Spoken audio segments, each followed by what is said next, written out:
तो हमारे साथ स्टूडियोज़ में आज के रोज़ मौजूद होते हैं। आज एक दफ़ा फिर यहाँ पे तशरीफ़ रखते हैं। मौजूद मेहमान को खुशामदीद कहता हूँ। Thank you so very much doctor साहब being with us once again. Doctor साहब, बहुत सारे क्वेश्चंस आ रहे हैं और वो जो हमने प्रोग्राम किया वर्ल्ड मेंटल हेल्थ के हवाले से, उसमें लोगों का बड़ा इंटरेस्ट पैदा हुआ। मुझे बड़ी खुशी है, लोग ये जानना चाहते हैं कि इसके ऊपर कम से कम एक दफ़ा तो दिन में कोई ऐसा प्रोग्राम हो जिसके ऊपर बात हो, और ये होना भी चाहिए क्योंकि जिस तेज़ी से लोगों के मसाइल बढ़ते चले जा रहे हैं, एंजाइटी डिप्रेशन का लोग शिकार हैं। उनको पहले इस चीज़ का इदराक नहीं था, वो ये समझते थे कि हो सकता है कोई जिस्मानी बीमारी है जिसकी वजह से उनको सोचने पे फ़र्क पड़ता हो, और इसके अलावा बहुत सारे और मामलात हैं। तो मैं चाहूँगा ज़रा आज इसके ऊपर एक दफ़ा फिर गुफ्तगू हो कि ये ज़रूरी क्यों है, ये मेंटल हेल्थ की जो इम्पोर्टेंस है वो क्यों ज़रूरी है। और फिर जो क्वेश्चन है फर्दन में पूछूंगा। आज तो बड़ा इंटरेस्टिंग क्वेश्चन आया पैरानोया के हवाले से कि इसके बारे में आपकी क्या राय है, क्या इसका भी कोई इलाज है? क्योंकि अक्सर ये कहा जाता है कोई वहम का इलाज नहीं होता, इसका इलाज नहीं, लेकिन हकीकत इससे थोड़ी सी मुख्तलिफ है, बल्कि काफ़ी मुख्तलिफ है। तो मैं चाहूँगा ज़रा मेंटल हेल्थ के हवाले से पहले शुरू में ज़रा बात हो जाए कि कितना इंपॉर्टेंट है कि हेल्थी लाइफस्टाइल के लिए कि आपका सोचने का तरीका भी सही हो, और अगर इसके साथ कोई बीमारी है तो आपने इससे कैसे बचना है, कैसे आपने उसको केटर करना है। जी देखें, कहते हैं health is wealth. Exactly. And I think there is no physical health without mental health. तो इसका Absolutely. मतलब है अगर आपकी मेंटल हेल्थ सही नहीं है तो आपकी फिजिकल हेल्थ पे भी डायरेक्ट अफेक्ट आता है। एग्जाम्पल्स मल्टीपल हैं। मैं 28-29 साल से साइकेट्री कर रहा हूँ। Yes. ऐसे पेशेंट्स हैं जिन्होंने 10-10, 15-15 साल आइसोलेशन में गुजारे हैं, पैरानोया में गुजारे हैं, कमरे में बंद होके गुजारे हैं, पर्दे कर्टन्स ऑफ बंद करके कि कोई मेरा दुश्मन है, मुझे मार देगा, मेरे खिलाफ है।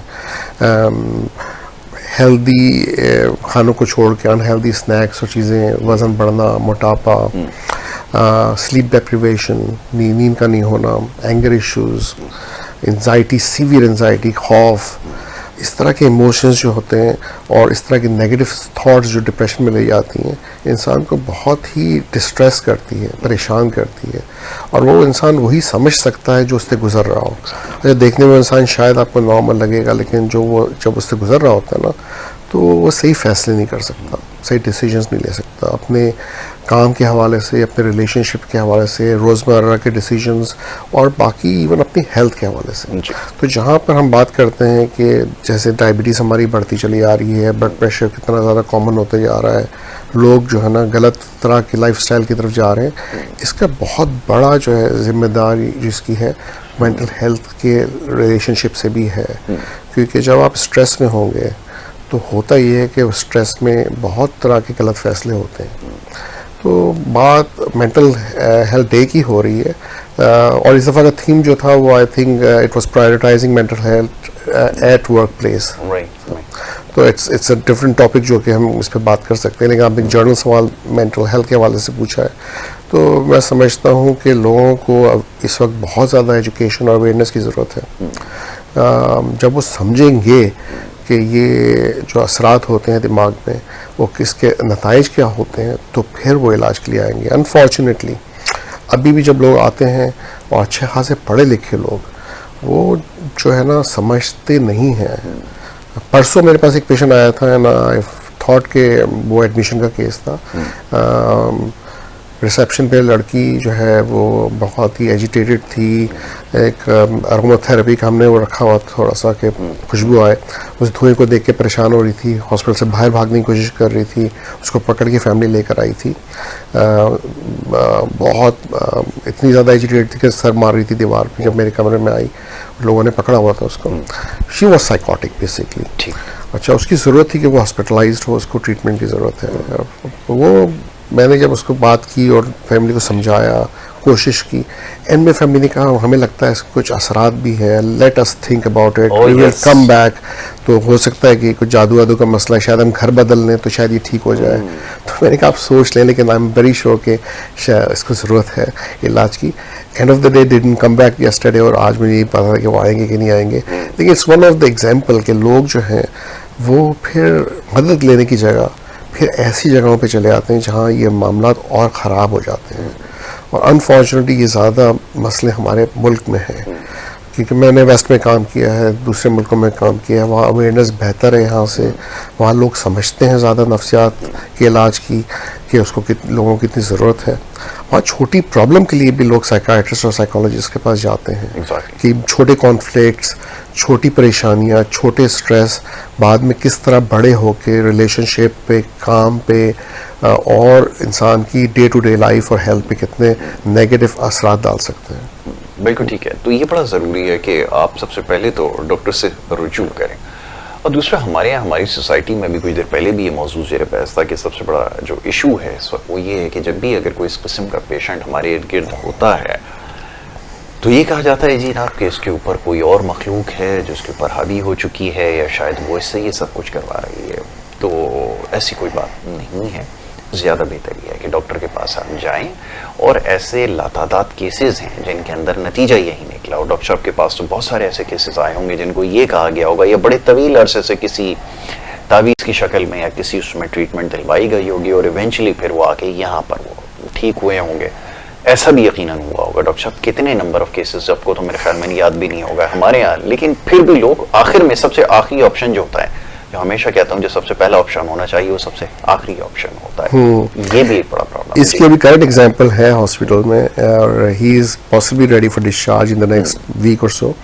11 से 13 साल की हिस्ट्री, वो लेवल से उसने पढ़ा, अच्छे बहुत इंटेलिजेंट एजुकेटेड फैमिली से, और ख़ुद अच्छा स्टूडेंट, इकोनॉमिक्स में चार्टर अकाउंटिंग कर रहा था, एंड ही एंडेड अप और बिकमिंग साइकोटिक और डिल्यूजनल होने लगा। उसके अंदर ऐसी सोच आने लगी कि लोग इसके दुश्मन हैं, वो भी आइसोलेशन में चला गया, और फैमिली ने कोशिश की कि वो एज एन आउट पेशेंट दिखाए, लेकिन वो बिल्कुल दवाइयाँ लेना नहीं चाहता था।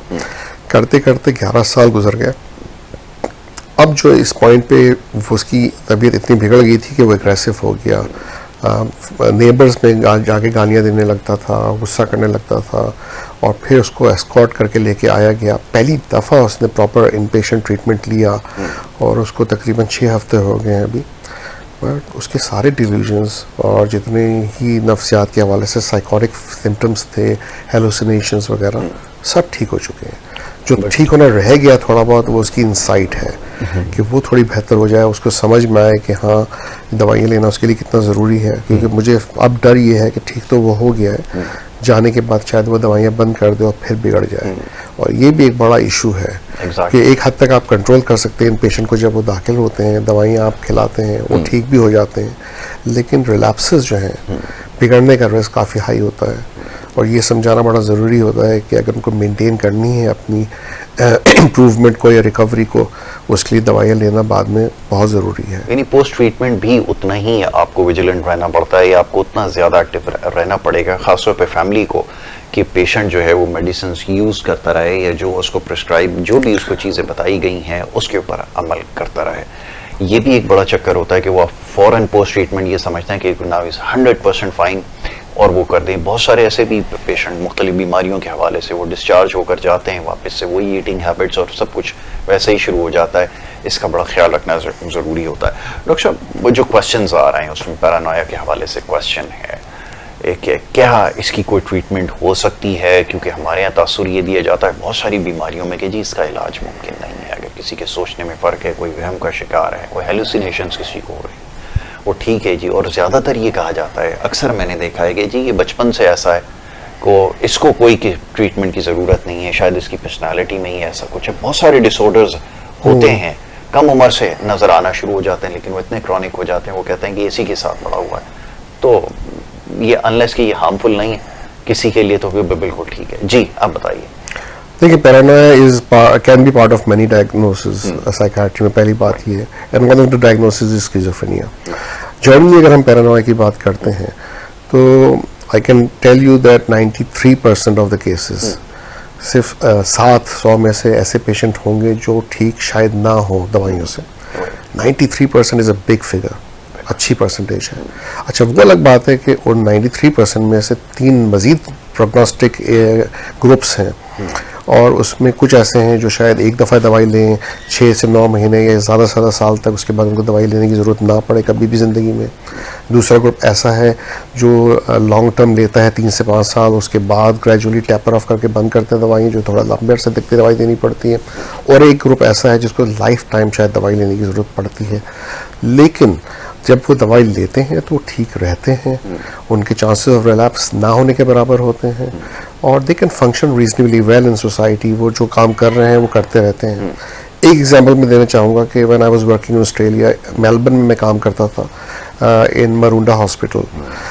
वहाँ पर मेरे साथ एक साइकाइट्रिस्ट थी, डॉक्टर सिल्विया नाम था उनका। वो इंग्लैंड से मूव करके ऑस्ट्रेलिया आई थी।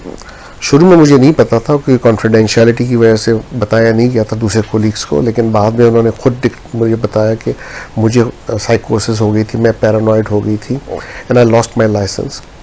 तो फिर उनको ट्रीटमेंट दिया गया, वो बिल्कुल ठीक हो गई and under supervision, under mentoring from other psychiatrist उन्होंने काम किया और वो मेरे साथ ही काम करती रही। उस हॉस्पिटल में मैंने तकरीबन 4 साल काम किया और उनको एक दफ़ा मैंने बीमार नहीं देखा। And she was working as a psychiatrist treating other patients. तो एक नफ्सियात की पेशेंट ठीक होने के बाद दूसरे नफ्सियाती मरीजों का इलाज कर रही थी, ये बहुत बड़ी एग्जाम्पल है। Exactly. तो अगर एक पेशेंट बीमार हो गया, इसका मतलब नहीं है कि वो अब किसी काम का नहीं रहा है। और यही बहुत बड़ा अलमिया है हमारी कौम का कि हम इन पेशेंट को देख के समझते हैं कि अब ये किसी काम के नहीं है। अगर एक डिप्रेस पेशेंट है, मायूस पेशेंट है, वो काम पे नहीं जा रहा है, उसका दिल नहीं लग रहा है, उसको मायूसी बहुत ज़्यादा हो रही है, उसको खुदकुशी ख्यालात आ रहे हैं, होपलेस है, बिल्कुल गिल्ट है उसको, वो ऐसी नेगेटिव थॉट्स आ रही हैं कि वो समझता है कि मैं किसी काबिल नहीं हूँ, उसका कॉन्फिडेंस बिल्कुल बॉटम पे लग गया है। और वो जब उठता है ऊपर की तरफ, वो डिप्रेशन से निकलता है तो वो बिल्कुल डिफरेंट पर्सनालिटी होती है। वो फेस करता है दुनिया को, रिलेशनशिप के प्रॉब्लम्स को, काम के प्रॉब्लम्स को, अपनी पढ़ाई सही से कर सकता है, आगे निकल सकता है। लेकिन फर्स्ट थिंग इज़ कि उन पेशेंट्स को ठीक होना है और ठीक रहना है। हमारा प्रॉब्लम यह है कि पहले ठीक होने के लिए आते ही नहीं हैं और आ भी जाए तो ठीक रहते नहीं हैं। वो करते अपनी डॉक्टरी हैं कि हम अपनी दवाइयाँ अपनी मर्जी से बंद कर देंगे। उनको मैं समझाता हूँ कि देखा अगर आप ठीक भी हो जाते हैं, आपको आस्ते आस्ते ये कोर्स बंद करना है। विद टाइम आस्ते से दवाइयाँ कम होती हैं और वो फिर आगे ये सोचते हैं कि शायद डॉक्टर पे पैसा खर्च करना एक पैसे का ज़िया है। और ये भी एक वो है हमारे यहाँ, हर चीज़ के ऊपर पैसा खर्च करते हैं, बट इसको वो कहते हैं कि अगर खर्च हो रहा है तो शायद इसका कोई फ़ायदा नहीं है। वेरी सैड जी। तो ऐसी एग्जांपल्स हैं और अच्छे खासे पढ़े लिखे लोग, अच्छे खासे फाइनेंशियली वेल ऑफ लोग जी हर जगह पैसा खर्च करना पसंद करते हैं, चाहे वो कपड़ों पे हो, चाहे वो डाइनिंग आउट पे हो, चाहे वो ट्रैवलिंग पे हो। एग्जैक्टली। लेकिन डॉक्टर के ऊपर खर्च करना बिल्कुल पसंद नहीं करते। नोटेड।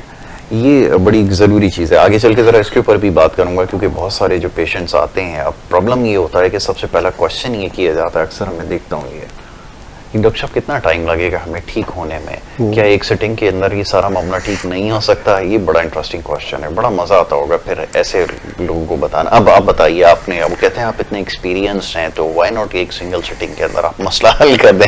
आप बताइए, आपके पास कोई ऐसा तावीज़ है जो एक सिटिंग में काम को? कल एक पेशेंट आया था जो आप मुझे कह रहे हैं exactly this is what he said. उसने कहा मैंने 3 दिन का दाखिला कराया था आपके पास, आप तो बहुत एक्सपीरियंस डॉक्टर हैं, ऐसा कैसे हो गया कि पेशेंट जो है ना घर जाने के बाद फिर से बिगड़ गया? अच्छा, मैंने कहा पहली बात है कि मैंने ये कभी कहा ही नहीं था कि 3 दिन का आप दाखिला कराएं। मैं किस डॉक्टर, मैंने कहा आप मुझे छोड़ दें, पाकिस्तान किसी डॉक्टर को छोड़ दें, आप अमेरिका, ऑस्ट्रेलिया, यूके में किसी भी साइकियाट्रिस्ट से पूछें कि 3 दिन में कैसे नफ्सियात का इलाज हो सकता है जो महीनों या सालों से प्रॉब्लम हो। बिल्कुल ठीक है।